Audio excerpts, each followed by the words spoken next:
Go and count your scarves, not the winter ones, not the wool. I mean the light ones, the silk squares, the thin cottons, the little printed things that do absolutely nothing for warmth and that you own in 11 colors.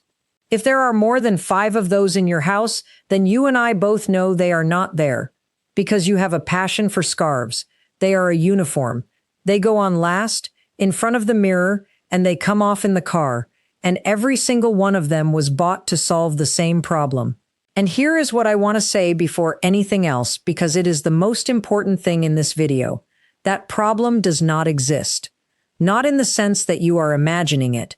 Your neck has changed, and I am not going to pretend otherwise or tell you that you look 25, because you would rightly stop listening. Skin at the throat thins, it loses its elasticity, and it softens along the jaw, and it does that to every woman who lives long enough, including the ones on magazine covers who have simply been photographed from a better angle.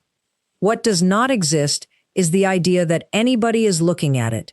Because nobody looks at a neck. It is not a thing the human eye seeks out.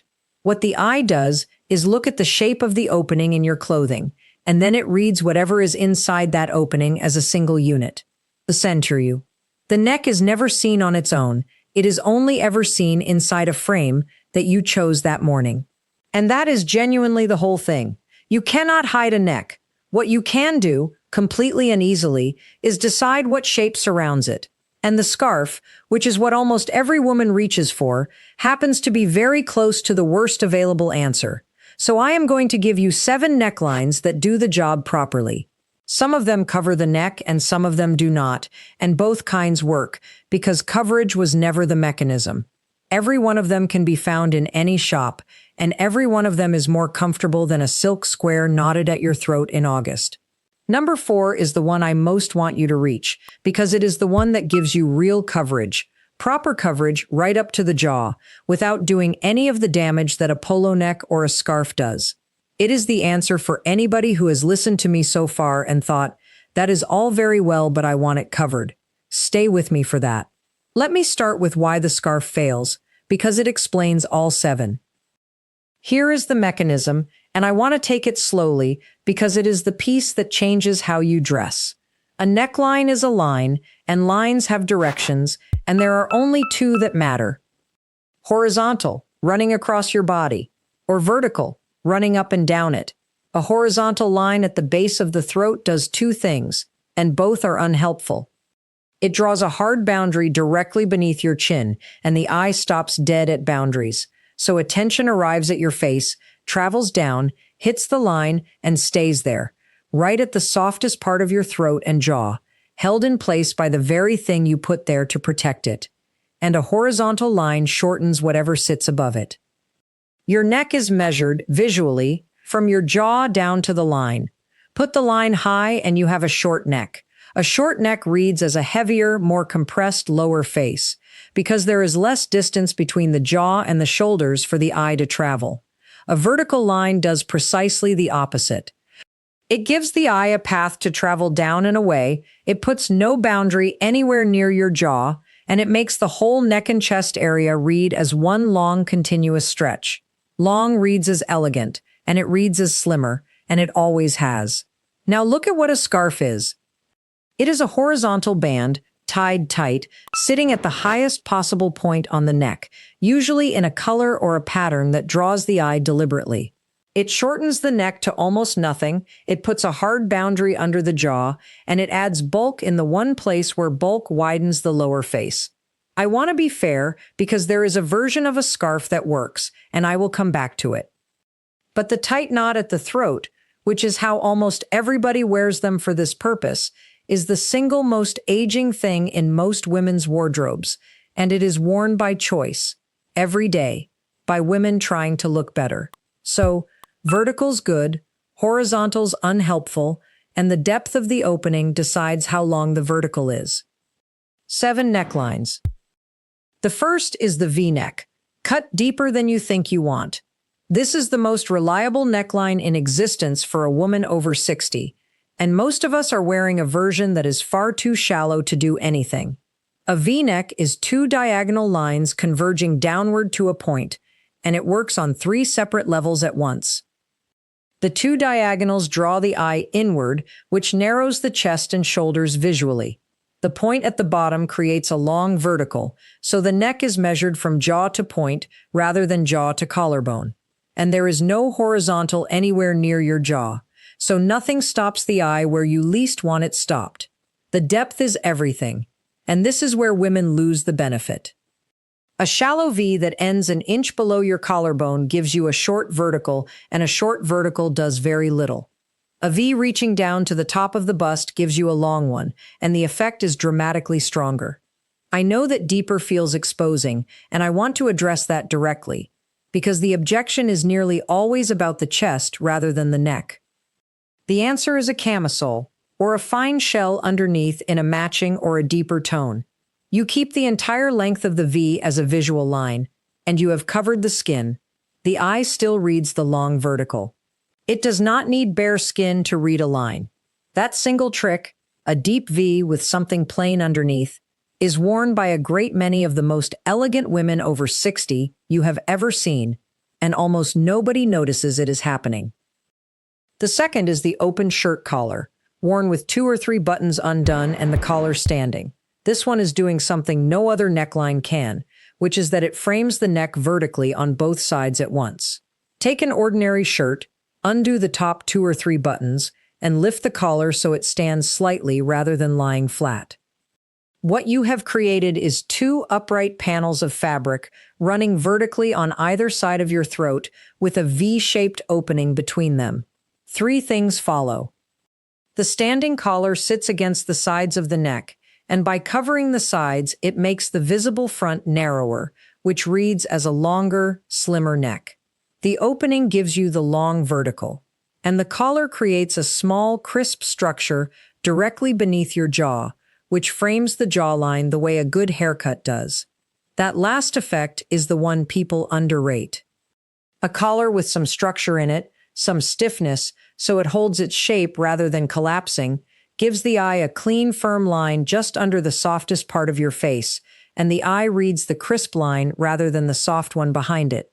So look for shirts with a decent collar, meaning one that stands up on its own when you lift it. Cotton poplin, a firm linen, a good chambray. A collapsed floppy collar gives you the opening but not the structure, so you get half the benefit, and undo 1 more button than feels natural. Almost every woman stops 1 button too early, at the point where the opening is still narrow and the vertical is still short.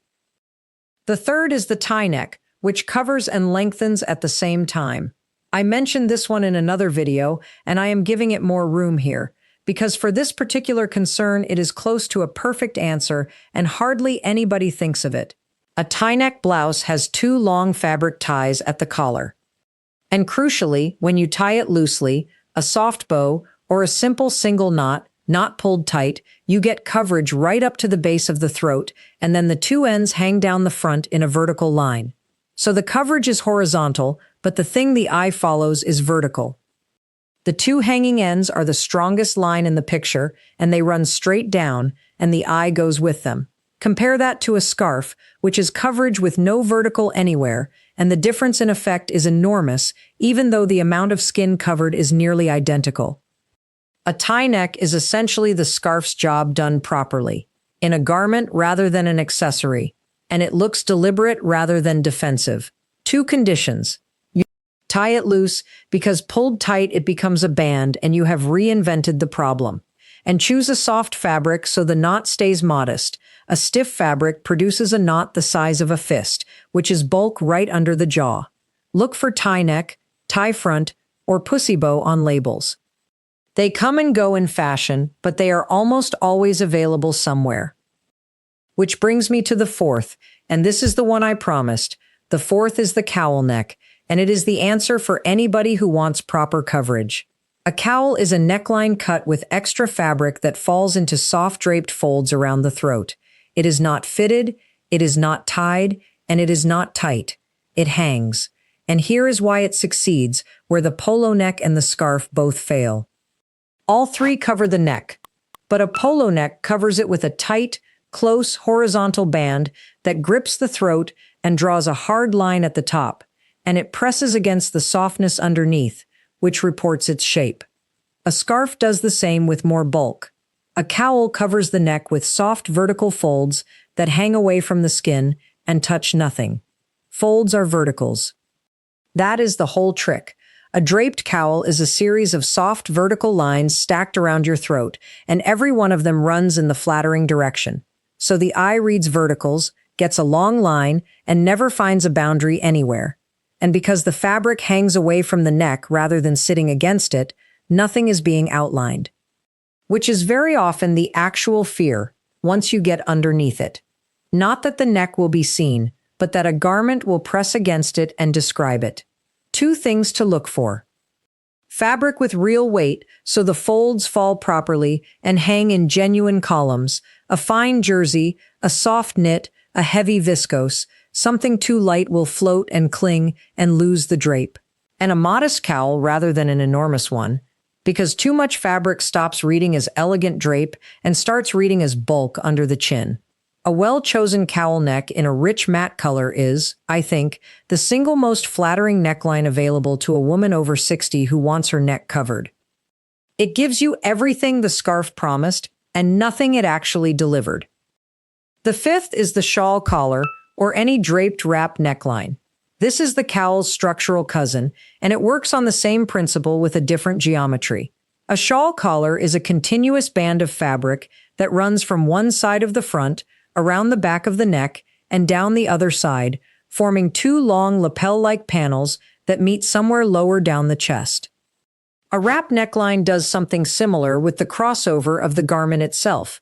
What you get is 2 long diagonals running from your shoulders down towards the center of your chest. Diagonals are the second best direction after verticals, and in some ways they are better, because a diagonal moves both downward and outward, which draws the eye across the shoulders and creates the impression of a wider frame at the top and a narrower one below.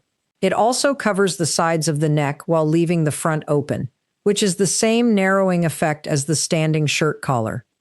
The visible portion of the throat is a narrow vertical strip rather than a broad expanse, and narrow reads as long. And there is a practical advantage. A shawl collar on a cardigan or a jacket is a layer, and layers are what many women want, the security of something on. Worn open, it gives you 2 long vertical panels down the body, as well as the diagonals at the neck. Look for shawl collar cardigans, wrap tops, and draped front jackets.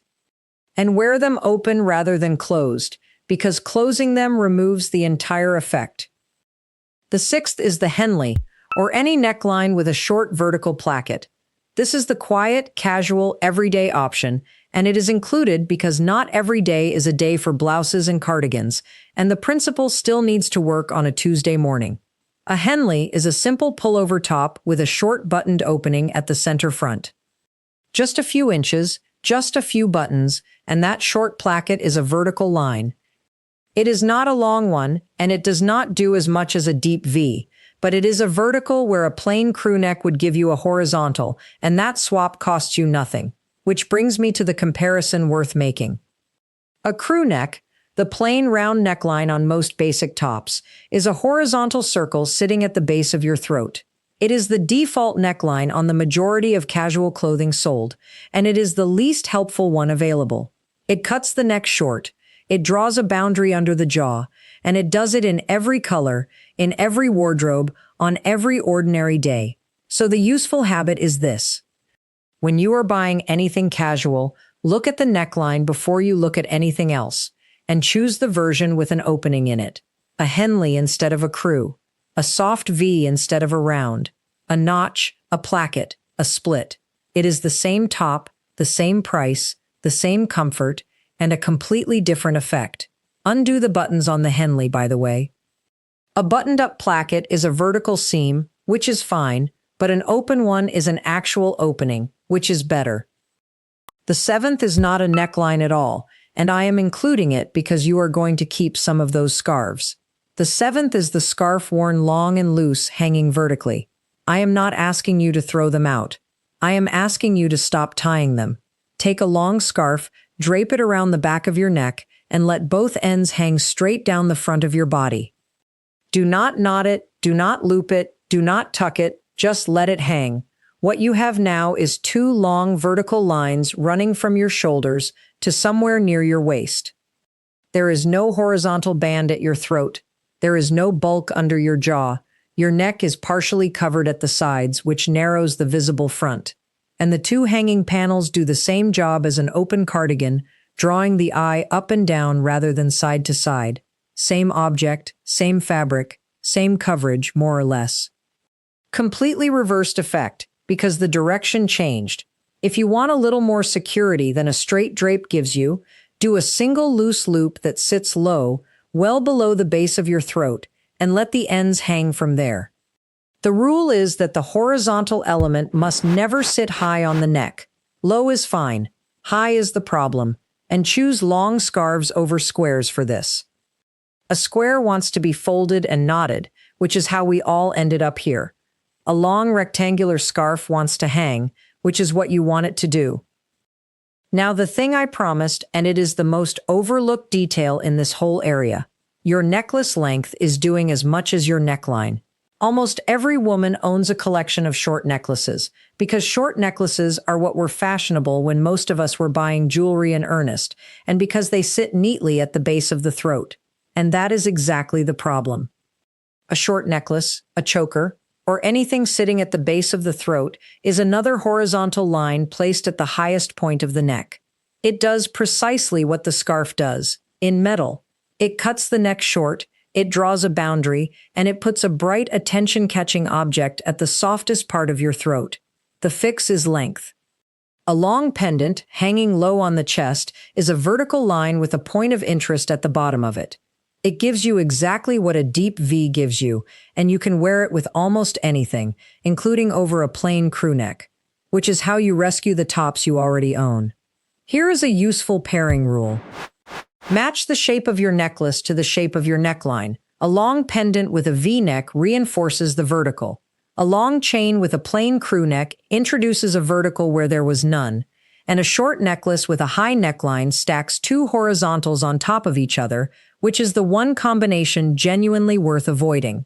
Earrings work in the same direction, and they are worth mentioning here. A drop earring creates a small vertical line beside the jaw, and it draws the eye upward to your face rather than downward to your throat. A stud does nothing either way. If you own long earrings you have not worn in years, they are more useful to you now than they were then. So let me bring all of it together. You cannot hide a neck, and you do not need to. Because nobody looks at a neck. They read the shape of the opening in your clothing and take whatever is inside it as a single unit. Horizontal lines at the throat cut the neck short and put a hard boundary under your jaw. Vertical lines give the eye a long path down and away. That is the entire mechanism. The 7. The deep V, cut lower than feels natural, with a camisole underneath if you want the coverage. The open shirt collar, standing rather than flat, with one more button undone than you would normally dare. The tie neck, tied loose so the ends hang vertically, the scarf's job done properly. The cowl neck, which covers the throat completely in soft vertical folds that touch nothing, and which I would give to anybody who wants real coverage. The shawl collar or wrap neckline, which gives you two long diagonals and works as an open layer. The Henley, or any short placket, which is the everyday swap for the crew neck that most of us wear by default, and the long scarf worn hanging loose and unknotted, which turns the object you already own from a horizontal into two verticals, and swap your short necklaces for a long pendant, and dig out the drop earrings. Here is the last thing I want to say, and it is the part that actually matters. I have described a great many techniques here, and they all work, and I would like you to use them. But the reason I started with the scarf count is that the scarf is not really a styling decision. It is a small daily act of apology, performed in front of a mirror, before leaving the house. And the thing about that apology is that it is visible in a way the neck never is. Nobody in the room can see a softening jawline from 6 feet away in ordinary light. Everybody in the room can see a woman adjusting something at her throat, checking it in the window, pulling it up when she laughs. So the 7 necklines are not there to hide you better. They are there so that there is nothing to adjust, and nothing to check, and nothing to pull up. You get to put a garment on in the morning and then not think about it again until you take it off, and that is worth more than any amount of coverage. You have had a neck for 60-odd years. It has held your head up through all of it. It does not owe anybody smoothness. So tell me in the comments how many scarves you counted, because I asked at the start and I genuinely want to know the number. And tell me whether you own a cowl neck already, because a lot of you will and will not have realized what it was doing. Subscribe if this was useful, because I make these for women who would rather understand the mechanism than keep buying the accessory. I will see you in the next one.